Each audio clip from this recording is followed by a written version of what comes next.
बुद्ध अपने शिष्यों को दे रहे थे उपदेश। तभी एक व्यक्ति को बुद्ध की बातें अच्छी नहीं लगीं। वह उठा और बुद्ध का अपमान कर दिया। तभी बुद्ध ने शिष्यों से कहा, बुरी बातों को बार बार याद करने से हमारी परेशानियां बढ़ती हैं, मन अशांत होता है। इसीलिए दुख देने वाली बातों को भूल कर आगे बढ़ना चाहिए। इस संबंध में गौतम बुद्ध का एक प्रसंग प्रचलित है। गौतम बुद्ध अलग अलग क्षेत्रों में भ्रमण करते और अपने शिष्यों को उपदेश देते थे। एक गांव में वे उपदेश दे रहे थे। बुद्ध ने कहा कि क्रोध ऐसी अग्नि है जिसमें क्रोध करने वाला खुद भी जलता है और दूसरों को भी जलाता है। बुद्ध के प्रवचन सुनने के लिए बड़ी संख्या में लोग वहां बैठे थे। उन लोगों में बहुत गुस्से वाला एक व्यक्ति भी बैठा हुआ था। उसे ये बातें पसंद नहीं आई। वह अचानक उठा और बोलने लगा कि बुद्ध, तुम पाखंडी हो। बड़ी बातें करना ही तुम्हारा काम है। तुम लोगों को भ्रमित कर रहे हो। तुम्हारी ये बातें आज कोई मायने नहीं रखती हैं।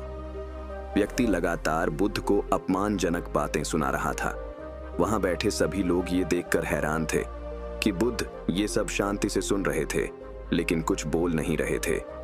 क्रोधी व्यक्ति बुद्ध को शांत देखकर और ज्यादा क्रोधित हो गया। वह बुद्ध के पास गया और उनके मुंह पर थूक कर वहां से चला गया।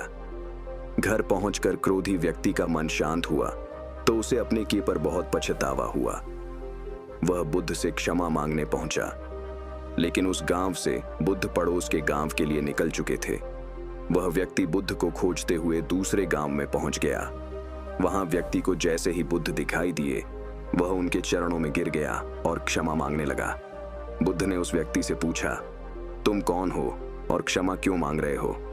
उस व्यक्ति ने कहा, क्या आप भूल गए? मैंने कल आपके साथ बुरा व्यवहार किया था, आपका अपमान किया था। बुद्ध ने कहा, बीता हुआ कल मैं वहीं छोड़ आया हूं और तुम अभी भी वहीं रुके हुए हो। तुम्हें गलती पर पछतावा है, तुमने पश्चाताप कर लिया। अब तुम निष्पाप हो गए हो। बुरी बातें याद करते रहने से हमारा आज बर्बाद हो जाता है। इस आदत की वजह से भविष्य भी बिगड़ सकता है। इसीलिए बीते हुए कल की बातों को भूलकर आगे बढ़ना चाहिए।